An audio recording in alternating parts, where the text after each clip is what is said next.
Hey, just a little heads up. We recorded this episode before the new trove of documents came out, and certainly before Jeffrey Epstein was murdered by Hillary Clinton, and then also after he was dead, had his dick sucked off by Bill Clinton. So this episode mainly deals with stuff from the old depositions that have been out for a little while. The new stuff that's coming out, we will be dealing with that in future episodes. We're still going through it. There's hundreds and hundreds of pages, but a lot of freaky deaky shit in there. So, enjoy the episode. Come with me now to Pedophile Island, that little island in the middle of the sea. Don't hesitate. We can't even fly there after the plane. I fucked it up. Come with me and you'll be in a world of pure pedophilia. Christ. Jeffrey Epstein. Jeffrey Epstein. Jeffrey Epstein.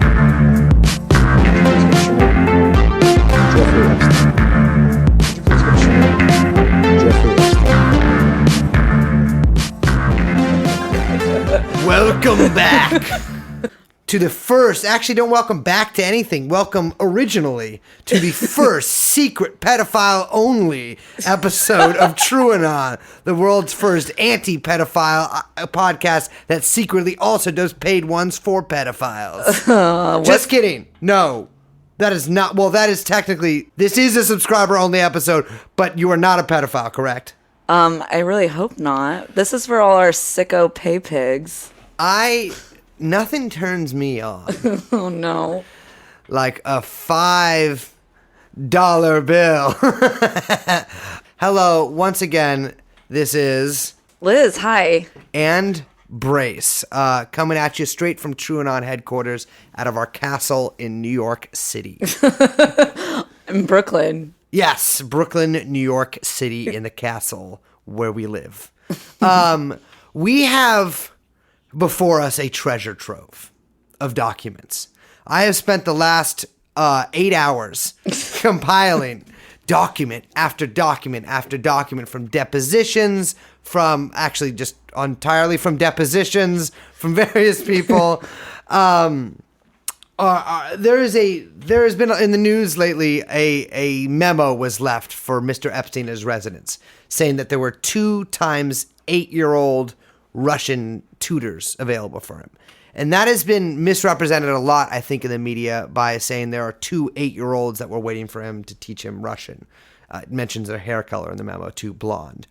However, Epstein brainheads will know that Epstein prefers teenagers. So that's... Yeah, it's just simple math. 2 times 8. Hello, 16. Yeah, I'm sure that his, butler or whatever, sort of skeleton-like creature attended his household and such things, simply just does math in an unorthodox way.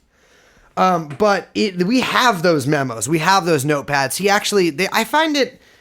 This is a very, when are these from? These range from between 2003 and about 2008, various sort of message pads where I guess one of his manservants would take a phone message from somebody like Leslie Wexner, write down, time of day, callback number, and what the message was. And some of them are a little, how would you describe them, Liz? I mean, they're a little bit weird. I do kind of think it's charming in a way that they used a, telephone message pad. Yeah. It's like, for being a secret sex cabal, they really left a big trail of evidence. See, here's the thing. I never get this about some of these conspiratorial things, because if I was if I was doing some really complex crime that required code words, I would kind of mix it up, and I would do a pretty complex system, and I wouldn't just do 2 times 8-year-olds. I wouldn't confess to a worse crime. I know. I feel like it's basically some of the message are like, hey, want to do sex crime later? Call me. Yeah, and that's actually, in some of these depositions I've read from various, manservants and pilots and drivers and stuff, they do say they would talk about it pretty openly, but kind of use these nudge, nudge, wink, wink terms. And like cheese, pizza. Exactly. Well, Epstein solely referred to sex as massages. And So wait, so I have a question about that. What is it? Is it that massage is a code word for sex, or do you think that like his kink is massages? So massage porn is a pretty big topic on Pornhub, etc. See, I wouldn't know because I don't involve myself in such activities. I have a lot of shares in it. I've never watched it, but our producer Yung Chomsky and I invested pretty heavily last year. Yeah, it seems a little strange the way these people go about these things, but the very rich are very different from you and I. So there's like a lot from this one name, Jean-Luc. Jean-Luc Brunell. Jean-Luc Brunel. First of all, never trust anyone named Jean-Luc. Little hot tip. Yeah, I'm going to go ahead and caution our listeners right here. If you meet any French people, just stop speaking to them immediately. There's something going on there. Well, especially with little children. Yeah, exactly. I've seen that. What's that movie, The Island of Lost Children? Uh-huh. Yeah, that's a freak movie. That is one of the most horrifying documentaries I've ever seen in my entire Le life. freak, c'est chic. Yeah, exactly. I would steer clear of the Frenchies, especially after reading this. So Jean-Luc Brunel is what you could charitably call a fashion model scout. It appears, however, since day one of his career, he has basically been a pimp, a sex trafficker, and a serial rapist. Brunel got his start in Paris in the 70s, where he would get hired from these big sort of talent scouting firms, and then fired because he is a serial rapist who would drug and rape women.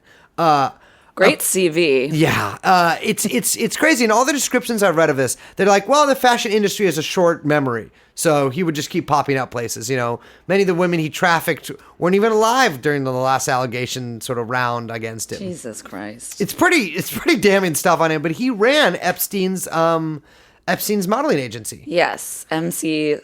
MC2, which again stands for MC squared. Yeah. With the missing E. Is Epstein. And it's funny that's the missing E is Epstein because Brunel, until like pretty recently, actually denied Epstein had any involvement at all.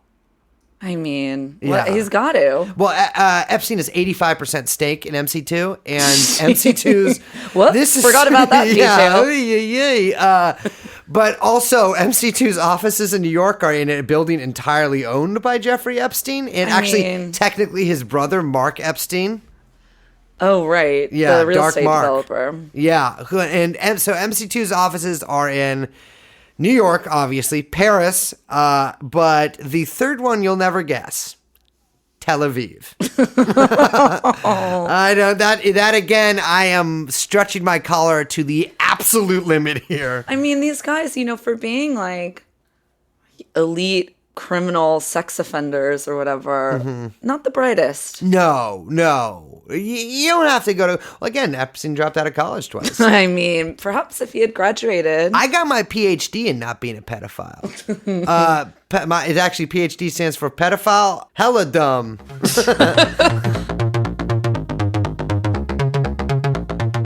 So, do you got the first one up there?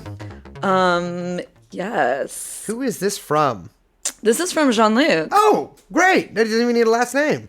I need a big favor. I hope you will do it. It's a little menacing there. It is. Bit grim. Our next one is from David Copperfield. This one came in at about 7:30 p.m. In 2005. It gives us phone number, which is 702-235-5555. And it says, all it says is, it's jackpot. Jackpot is in quotations. Jackpot is in quotations, and it gets a line of its own. What do you think jackpot stands for? So, David Copperfield has some sex island allegations of his own. David Copperfield... The magician. Yeah, the magician. One of the most famous magicians in modern history. In magician history. Exactly. Well, that's a long and storied tradition going back to the warlocks of yore. Anyways, he actually has his own, let's say, island scandal. Copperfield seduced a random sort of civilian woman who wasn't in the magic industry, brought her to the island, and did this thing that I find a little strange. What did he do? He took her passport. What did he do with it?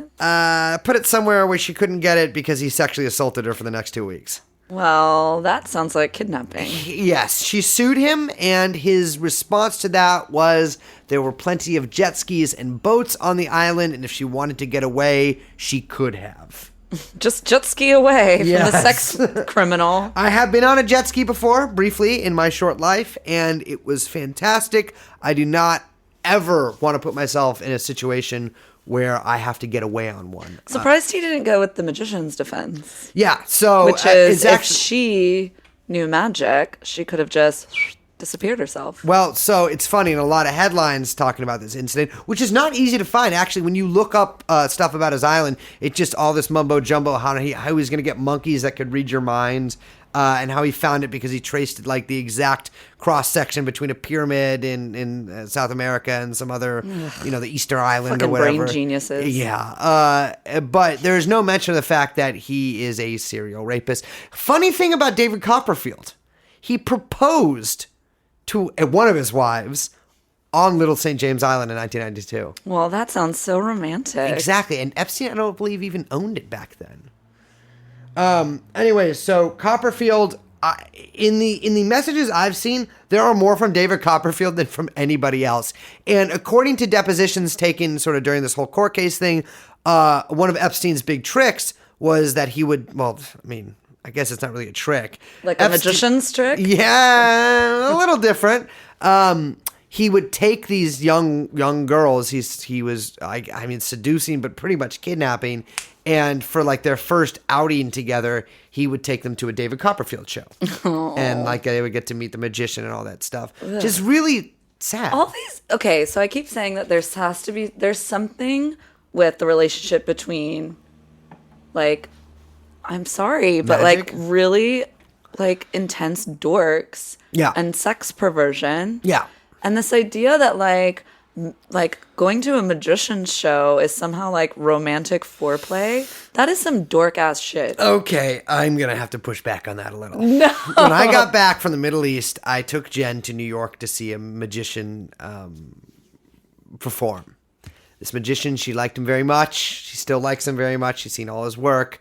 And I took her to it, the front row. Oh, excuse me, we're in the back row. She caught a random, he was throwing frisbees out, so it would be random, whoever would get called up. She went to the front. Her name weren't on any of the tickets. He guessed her PIN number, looking into her eyes. What? Yes. And then he was like, say hello to your boyfriend, Brace. No. Yes. I don't believe it. I was there. It was one of the most astounding. That wasn't even the craziest part of the show, but it was one of the most astounding things I've ever seen in my entire life. This is how they get you. Yeah. And now you're hosting a pedophile podcast. You think this is He unrelated? did hypnotize us. You think this is unrelated? I do think it's unrelated, but if you don't, I accept your I just don't believe in coincidences. well, okay. I mean, but I believe in magic, so it is not a coincidence. He did a spell. There's a really good one from Jean-Luc here that I really like. Uh-huh. Just did a good one. 18 years. Parentheses. She spoke to me and said, quote, I love Jeffrey. So this seems to be like he's talking about a nice bottle of red wine, right? He spoke to me. It said, I love Jeffrey. It's a French person. That's how they talk. Mm-hmm. Yeah, you'd think they would be like, I guess 18 years isn't illegal. But to me, when I read that note, it seemed like the houseman was writing, she spoke to me and said, I love Jeffrey. Oh, you think? Yes. I did vibing magic off of it, and that's what I got. Okay, interesting. We got one, of course, here from Leslie Wexner, who, as of today, is claiming that Epstein bilked him out of $46 million. Happens to the best of us. Just lose $46 million into a pedophile scandal every once in a while. Wexner, of course, is the mobbed-up owner of L Brands, which owns Victoria's Secret, who had just had their fashion show canceled, and who is Epstein's only known client. The message is pretty anodyne, and it says, please call him, in parentheses, he's in Georgia. But what I found weird is in the space for, say, phone number, it says, you know the number. And the E on the is an A, which I presume is a miswriting, but I like to think that's what Leslie Wexner said. There's another really good one from Jean-Luc. I really like this one. 6:20 p.m., April 4th, 2005. He spoke to the doctor about your symptoms. And then it's kind of hard to tell what the next sentence says, but it continues. It can cause entropy of the muscles, which can shorten your sex life. Yeah. So what we know about Jeffrey's egg-shaped penis? Yeah, Jeffrey Epstein's penis. He denied. He denied to respond. No, he to didn't. it. Yeah, he wouldn't respond. He wouldn't respond to it, but which is an admission in my book. absolutely. Whenever you say "I plead the fifth," that means everything you're saying is exactly true. Epstein is rumored, and by rumored I mean alleged, and by alleged I mean definitely has a penis that is shaped like an egg of an animal that is likely a chicken. So, do you think that this is his symptom is having egg dick, or do you think he has there's something else going on? So Jeffrey Epstein probably has ancient venereal diseases, like venereal diseases the Greeks got from buggering each other in their long ships. He has, so there's 40 to 50 women that are basically been interviewed by the FBI, right? Mm-hmm. In every sort of account of this I've read in the court documents, there seems to be thousands. And there's no way he hasn't contracted some rare, horrible thing. It might not even be a venereal disease. He might just have the Andes mumps or something. But Epstein's but body. What shortens your sex life? That's what I don't know. Probably. What does that even mean? Can shorten your sex life? Well, I would say jail or a bullet. But unfortunately, Epstein was not diagnosed with either of those at the time. I don't know. It could be. And it does he mean for getting it up? It says entropy of the muscle. I don't know what's in a penis. I thought I know there's blood that goes in it. I'm not sure if it's moving. Dear God. Well, what? Women still can't tell me how they pee. So it's not like I shouldn't have to tell you what's in my penis. It's personal. It's definitely not a bone. Is it a muscle? If it's a muscle, then I gotta, all right. I have a big one. Epstein's, however, seems to be dealing with some entropy, which means it is chaotic. Atrophy. Probably atrophy, but it looks more like entropy here. Or actually, it says empathy. But again, Alfredo Rodriguez, his house manager, who has died of cancer, that Jeffrey Epstein will probably also get very soon and die from very quickly. The next messages are both, it's a pair of them from Jean-Luc, same day. The first one is that he called again. And the second one is please call him back as soon as possible. It's very important. I wonder if it's about... Jean-Luc literally has no other job but being a sexual trafficker, sex trafficker. Yeah. Jean-Luc is... MC2 does represent some sort of mid-minor models. Minor models, but they represent a recent cover girl at Vogue China is a MC2, is rep by MC2. Mm-hmm. People not I'm struggling with that. Gigi Hadid? No, Gigi, the Hadid girls are not on this weird Epstein fake model agency. Yeah, they're also not hot.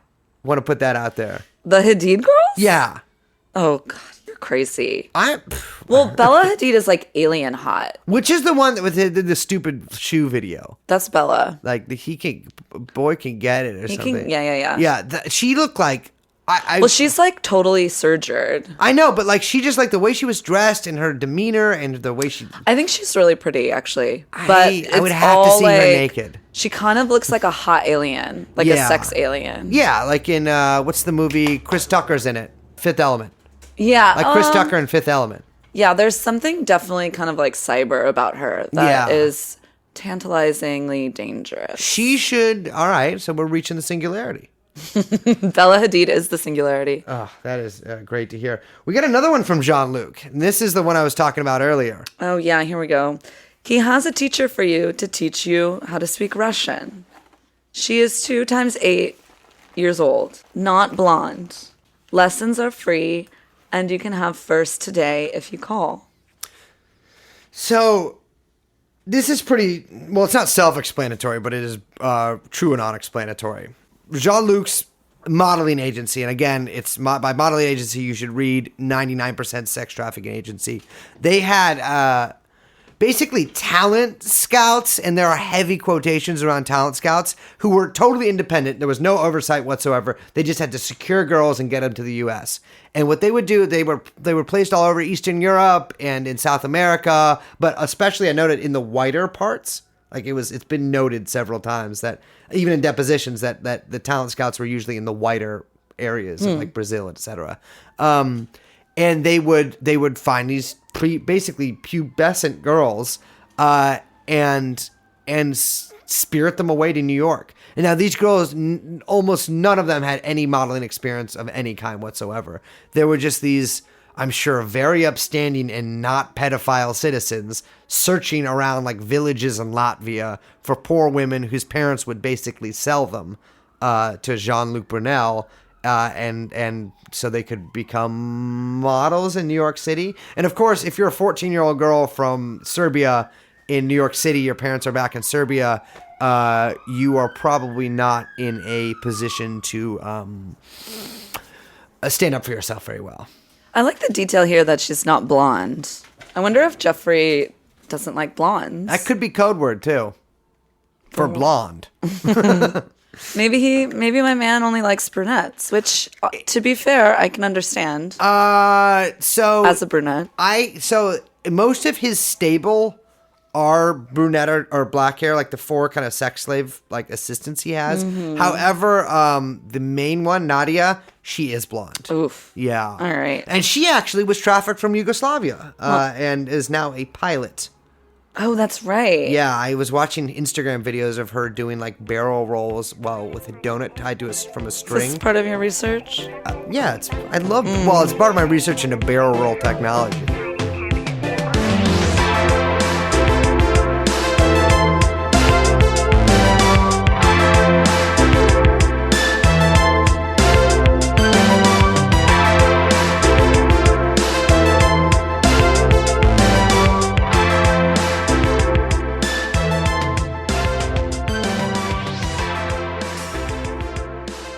So this next one is about Leslie Groff. And this is sort of during the Epstein, when the walls are closing in on him in 2007 for the first time.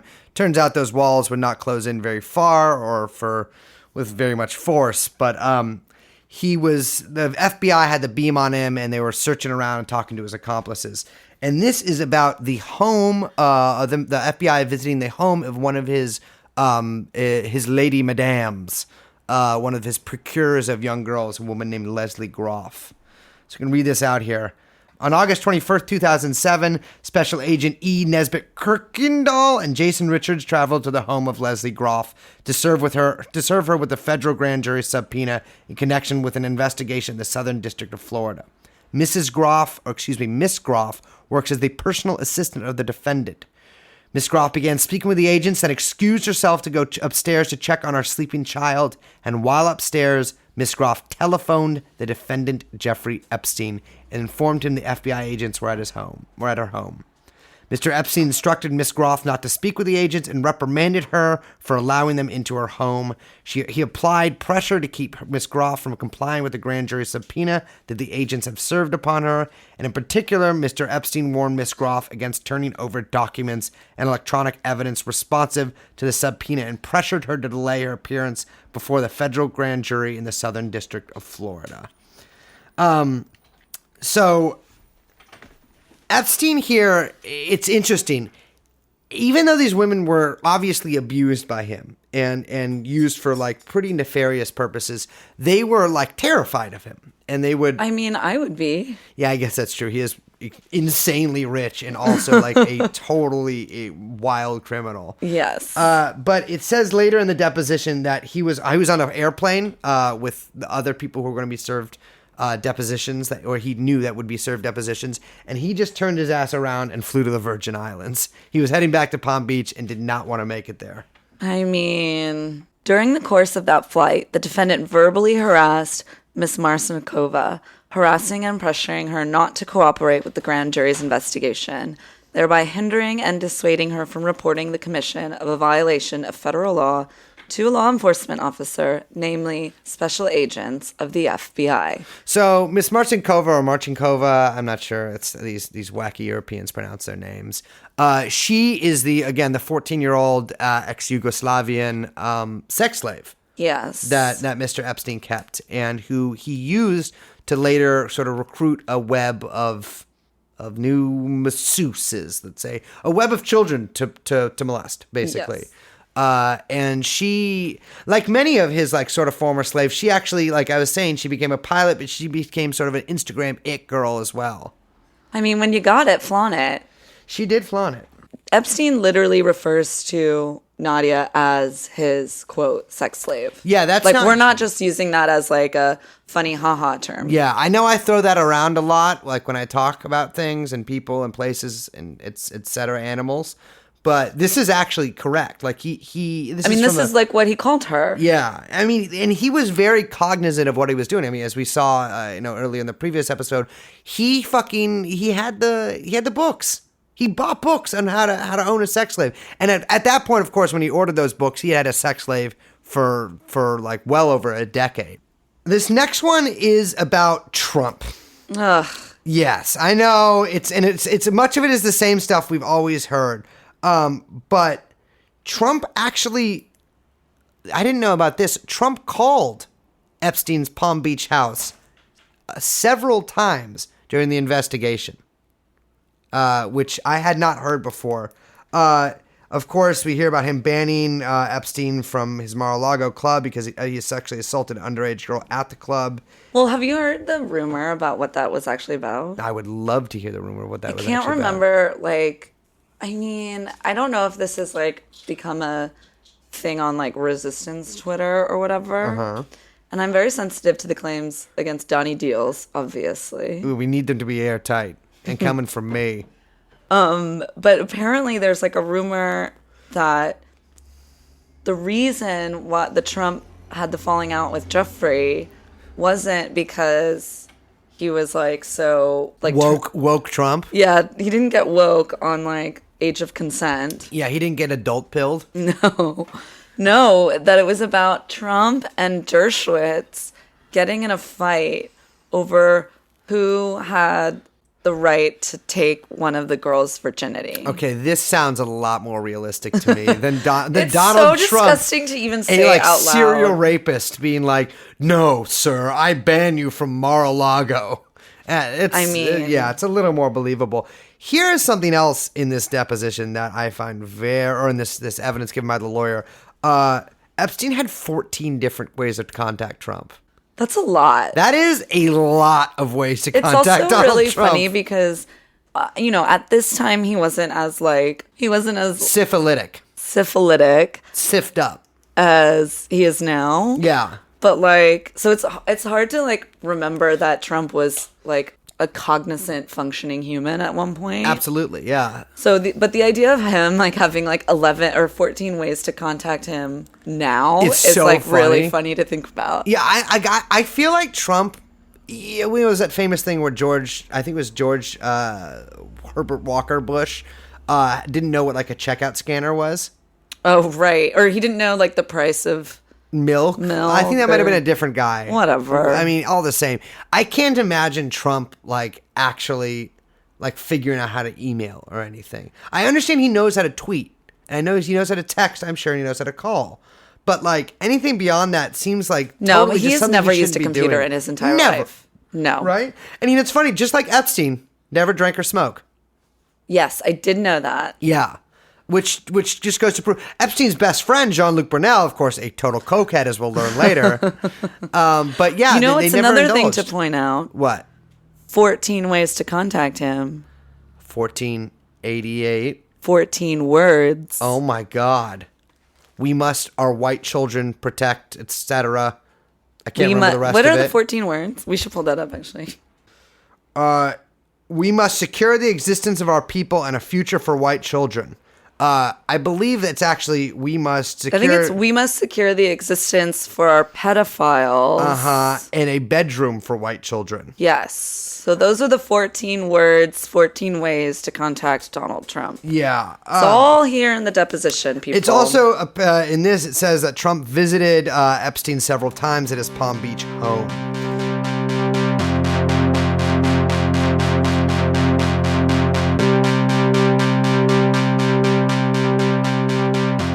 So this is from the Bookkeeper of MC2, the quote-unquote modeling agency, being interviewed during a testimony in court. The lawyer who I will play is... we're going to do a little bit of acting here. Exactly. A lawyer for several Jane Doe girls who were abused by Epstein. And Liz will play this bookkeeper. Okay. And she is Spanish. So keep that in mind, Liz. I'm not going to do that. I'm going to do sort of a... Who's a famous lawyer? The one guy. Defended the Rosenbergs. That guy. I'm that guy. All right. What information do you have about Jean-Luc being involved with... I'm Humphrey Bogart. Being involved with underage girls at any point in time. And by that, I mean being involved sexually with underage girls. One day, he told me that he wishes he can sleep with one of those girls that was underage. And I told him that's a minor. Whatever. And then... Hold on, that's my son. Bring, bring, bring, bring. He had a problem, you know.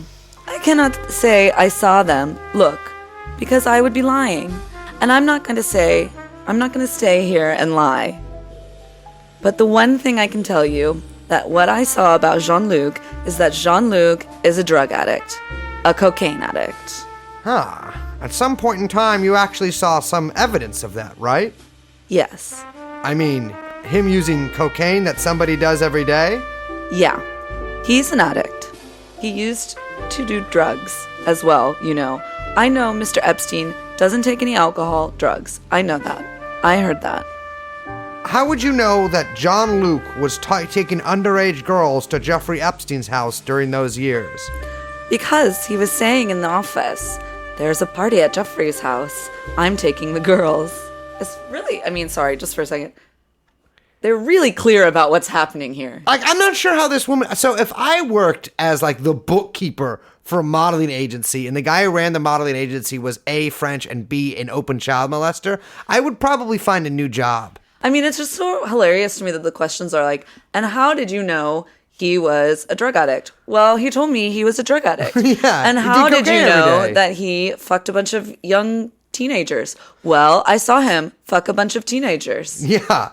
And they talk about these pool parties a lot, like in this deposition and other people's depositions. And it should be noted again, and not to sound all resistance war on you, Trump once left a pool party at Epstein's house and was like, oh, I thought all those girls were his daughters. To be fair, not the brightest bulb. Yeah. Although I guess if I was friends with somebody, I'd be like, oh, he has a daughter. And multiple daughters. He has hundreds of daughters that are all the same age. Yeah, and that can't leave his house because their passports have been taken away, allegedly. Okay, back to the scene. Just keep going. You were at, I'm taking the girls. Because he was saying in the office, there's a party at Jeffrey's house. I'm taking the girls. And the girls that they were in town, they were like underage girls.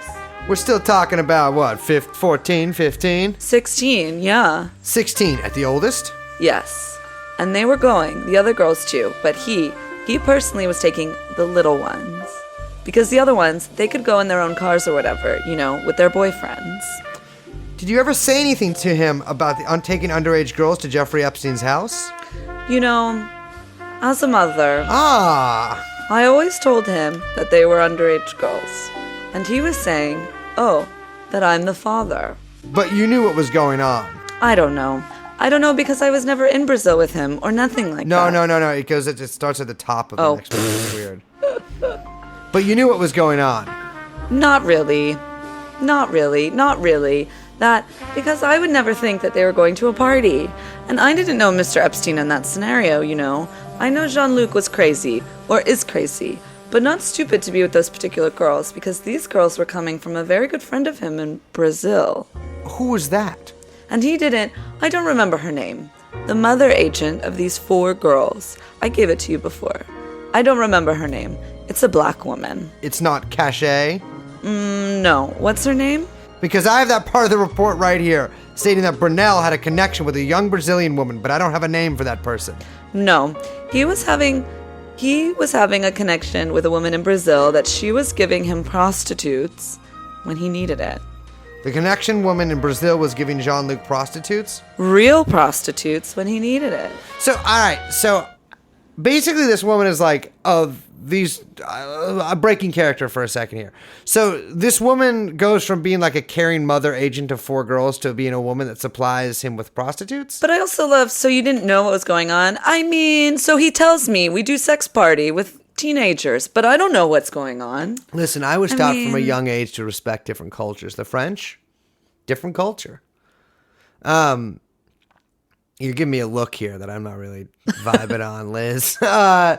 Yeah, it's pretty insane. And that's how it is for everybody, for Rodriguez, for the pilots. Like, everybody's just like, well, he told me he was a child molester, but I thought he was just like, a good dad to these children. It's really crazy to me reading through all this stuff. You really see just how out in the open literally all of it was. Like, if you stood in those houses for a second, you could not miss what was going on. I mean, yeah. Especially the island, because in the island, it's from some of these girls' testimonies, they were taken to this island, and basically, like, the young girl was forced to have sex with Prince Andrew. There was only young girls on these islands. She said she met Bill Clinton there. If I was Bill Clinton and I went to an island of this guy who is rumored to be a sex freak, because even if you didn't know about the underage stuff, there was no way of avoiding that this guy was, notoriously a horny pervert. And you saw like a 16-year-old girl walking around without like accompaniment, you'd be like, that seems odd, right? I mean, yeah, I don't know. Maybe it's one of those things where you just go along with it. Yeah, okay. Like Highlight, when you go to one of those games, or when you're in Europe and you have to watch a soccer game. Yeah. Okay, I get it. So this is a part that I found very interesting, and I think we got to page Glenn Greenwald for, because the lawyer asked, was Jeffrey Epstein involved in these? And then there's a hyphen. Jeffrey Epstein was going to Brazil because he had 1 or 2 clients from there. So they were meeting there, and everything like that. So Jeffrey Epstein famously has but one client, Leslie Wexner. Curious to see who he was meeting in Brazil. Well, like you said, got to page Glenn Greenwald. Yeah, exactly. Later in the deposition, it says that he went there with Jean-Luc Brunell, and they ask, is there a person, that particular person that would provide prostitutes for them? Yeah, because one time I know, because Jean-Luc say it to me openly.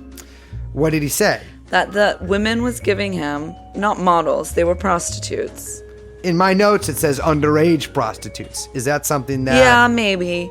They were underage girls, like 16, 17, 18. The cavalier and sort of blasé attitude that this woman has, like, oh yeah, he was raping kids, is astounding to me. I mean, you said she was Spanish, right? Yes. I mean, this is just the European attitude. Yeah. Well, she could just speak Spanish. I'm not sure if that is... Oh. Yeah. She could be from just like Chile. So this part I found really interesting too, because we know that Mark Epstein, Jeffrey Epstein's brother, is sort of being tied to this lately. Mark Epstein owns, for instance, the building that a lot of the Epstein's underage, not prostitutes, excuse me. Mark Epstein owns the building in Manhattan that a lot of these underage girls were basically smuggled to and trafficked out of, and which MC2 operated an agency out of. But Jean-Luc's brother actually plays a little role in this as well. Are you looking at that page? Mm-hmm. So, how about Arnaud Brunel? He's Jean-Luc's brother. Is he here in Miami? No. Where is he? France. Has he ever been here in Miami? Yes. When was the last time you talked to him? Been a while? 2006. No, 2003. Oh, yeah, just slipped the mind. Mm-hmm. Okay, is he close with Jean-Luc? No. Well, he's his brother, Yeah. There is a blood relation there. But I can tell you it's like oil and water, 2 different persons, 2 different heads, 2 different mentalities. Who are the people? A gentleman and a beast. Mr. Arnaud Brunel is a gentleman, a very correct person, very transparent. The other is the opposite. I love that little bit of back I know, and forth a there. gentleman and a beast. I know, it's quite poetic. I know, exactly. It's like, it is something out of a book. That's what also makes me think she's Spanish, because Spanish women love saying, oh, he is such a beast. Oh, so Brunell sued Jeffrey Epstein not too long ago for basically being like, well, Epstein smeared me because he basically mentioned that he and I were connected. Epstein, of course, never actually really admitted that. I mean, he admitted they were connected, but he wasn't like, Jean-Luc Brunel is essentially a child trafficker who supplies me with children that I rape. But Brunel sued him anyways. And one alleged Epstein victim has accused Brunel of bringing young girls ranging to ages as young as 12 to the United States for sexual purposes and farming them out to his friends, especially Epstein. In his lawsuit, Brunel implies that because of these allegations, he has lost considerable time and money by being unable to get a visa to come and go from the U.S. as he pleases. That's so funny. It's like, I'm suing you because you telling everyone that I'm a sex trafficker has made it really difficult for me to continue my sex trafficking business. You know what's really funny, though, is during the run of the rest of these depositions were going on, Jean-Luc Brunel was supposed to be served with one. He said that he was in Paris. He was his hotel got called or something. He said he was in Paris. He actually was on his way fleeing to Epstein's Palm Beach mansion at that very moment. So Epstein hit his brother out, and then the guy goes around and sues him? What is this? I mean, very famously, too, Brunel also did supply Epstein with a trio of either 12 or 13-year-old girls. We are not sure which. Ugh. I know. And the actual, the scale of sort of this trafficking operation and sort of the knowledge I have that this is not the only thing like this going on. There are a lot of sort of third-rate modeling agencies financed by very wealthy men that I'm sure do precisely exactly the same thing. But the fact that this investigation is focused solely on Epstein, as opposed to really sort of transferring a lot of it over to the Brunel side of things, the MC2 side of things, I think needs to change because, there is a long history of, especially Americans, but Western Europeans going into the former Soviet, Eastern Bloc states and to the Balkans and basically kidnapping or buying young girls and bringing them over to the U.S. for whatever nefarious purpose. Ugh, there's some really dark quotes in some of this stuff. This is, I really despise Jean-Luc as a human being for the way he's cheapened the business. There is no justice. This is a guy who should be behind bars. There is a little group, Jean-Luc, Patrick Gil, and Varsano. They're very well known in Paris for roaming the clubs. They would invite girls and put drugs in their drinks. Everybody knew they were creeps. And this is from John Casablancas, who is basically the same kind of guy as Jean-Luc Brunel, but he focused more, he was known for what they call in the business modelizing. Listen. Modelizers, that's a thing. I know. It's I'm a 90s. Recovering modelizer. Oh, but no, you are an attempted modelizer. If there is any people in the fashion industry listening to this that are men and are not gay, you are a suspect. Because literally, there has been no instance of a high-ranking guy in the fashion industry who has not been a straight man who has not been a total depraved demonic creature, right? This is what Brunel had to say for himself. You get laid tonight with a model. Is that a crime? I don't understand why people go into your personal life, what you do yourself and to yourself, and they don't look at things that are really important. So there is actually a 60 Minutes episode from 1988 about Jean-Luc Brunel and some other people in his circle and their trafficking and their serial rape. That episode so far has been impossible for me to find, but I'm also kind of bad at looking for stuff like that.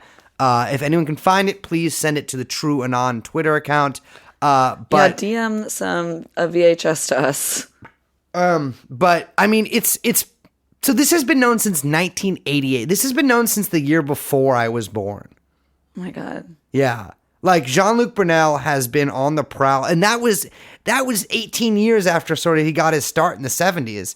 He has been on the prowl, committing these crimes. This is True Detective season 1 shit, where he just won't stop doing it, and I have to go crazy and win an Academy Award and get a bunch of other, book and movie and film deals because I catch him in the end in a really dramatic performance. Mm-hmm. Yeah. To catch a pedophile. Yeah, exactly. You must become a pedophile. No, please. You're always saying that. Stop saying that. That you are always saying No, that. you're the one saying that. To catch a pedophile, you must become a pedophile. Liz Franczak. Oh, this is another really awful quote. Jerome Bonnevier. Jean-Luc is considered a danger. His problem is that he knows exactly what girls in trouble are looking for. He's always been on the edge of the system. John Casablancas gets with girls the healthy way. Girls would be with him if he was the butcher. They're with Jean-Luc because he's the boss. Jean-Luc likes drugs and silent rape. Yeah. Oh, God. That is a fucking dark quote. Silent rape. Guess how many times Jean-Luc Brunell visited Jeffrey Epstein during his all too brief stint in jail? How many? 66. 66? Yes. Why not 666? Yeah, I think Sign because of the he wasn't beast. even in there for that He's long. the beast. He is the fucking beast. Like the woman said, the beast. These people are fucking demonic, Liz. This is the dark psychic energy that Marianne has been warning us of. This country needs a great awakening. The light needs to come to the light, and the dark needs to be banished to the dark. We should also probably stop doing fashion and start wearing these Mao suits that I've cooked up that are really good. If we all just wear all of those, people will only recognize each other for their true facial beauty and for their spiritual beauty.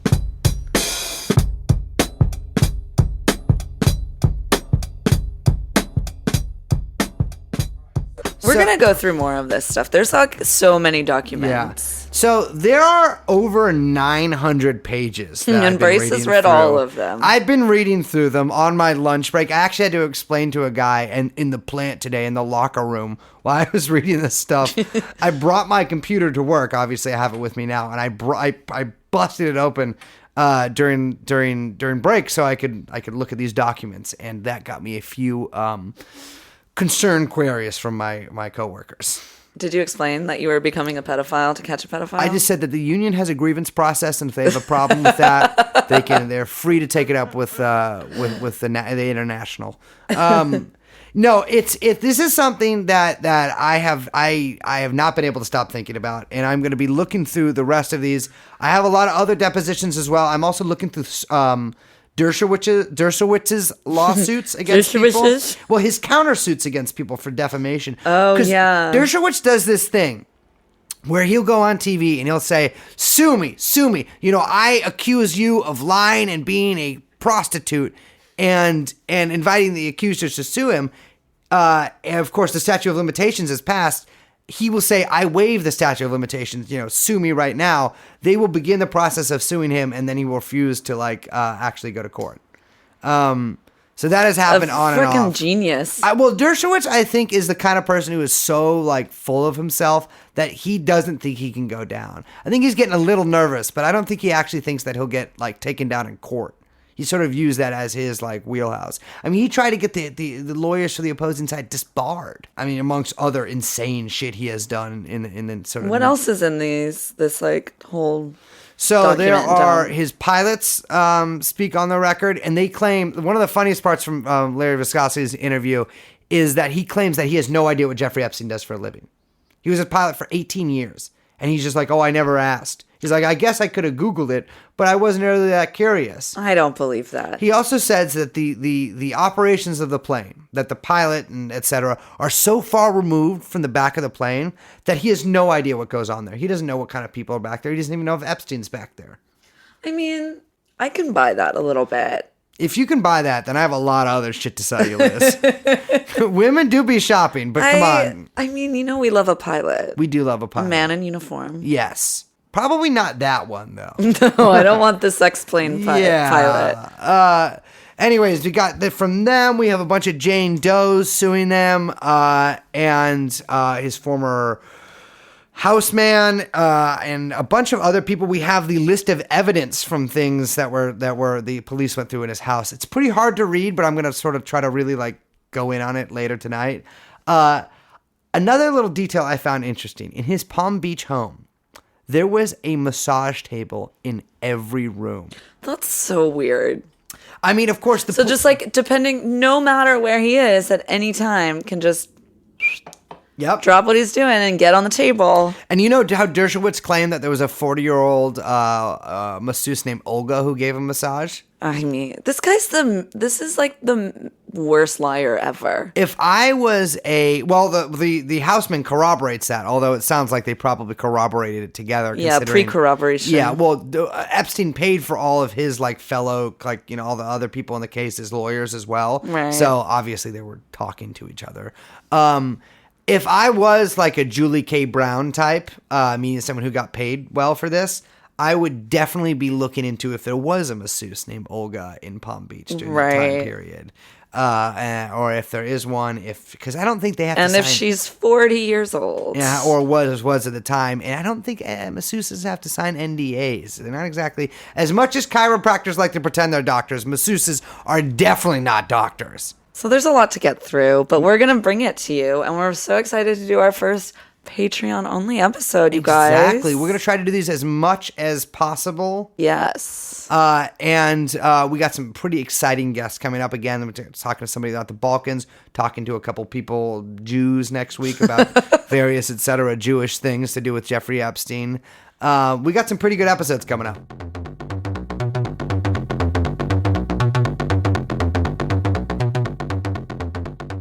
Thank you. That is another episode of TrueAnon, the Ep Files, the only anti-pedophile